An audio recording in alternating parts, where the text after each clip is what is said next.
जब देवदत्त उसके पास पहुंचे तो चोर ने बड़ी हैरानी से पूछा, हे ब्राह्मण, आप यह कुत्ता कहाँ ले जा रहे हैं?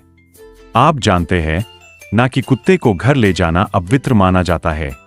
देवदत्त ने उसकी बात सुनकर सिर हिलाया और कहा, भाई, ये कुत्ता नहीं बकरी है। चोर ने जोर से हंसते हुए कहा, नहीं, मुझे तो यह एक कुत्ता ही लगता है। शायद आपको किसी ने बहकाया है। देवदत्त ने चोर की बात पर ध्यान नहीं दिया और अपनी राह पर चल दिए।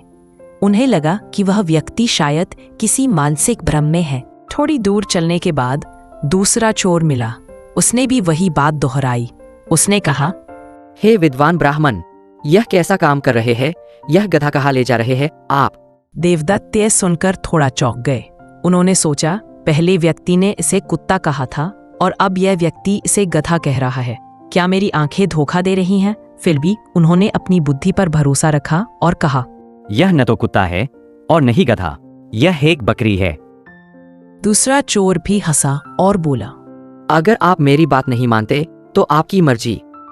देवदत्त ने कुछ और सोचा और आगे बढ़ते रहे। उन्हें अब थोड़ा अजीब लग रहा था, लेकिन वह अभी भी अपनी बात पर दृढ़ थे।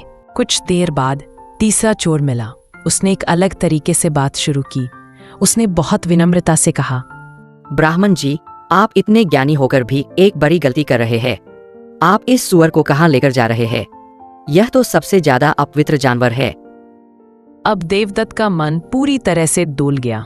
उन्होंने सोचा, जब तीन अलग अलग लोग जो एक दूसरे को नहीं जानते एक ही बात कह रहे हैं तो जरूर मेरी आंखों को कोई धोखा हो रहा है। पहले कुत्ता, फिर गधा और अब सुअर। ये तो कोई बहुत बड़ा अपशकुन है।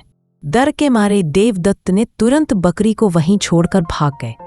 उन्हें लगा कि अगर वह उस अपवित्र जानवर को अपने घर ले जाएंगे तो उनके परिवार पर कोई मुसीबत आ जाएगी।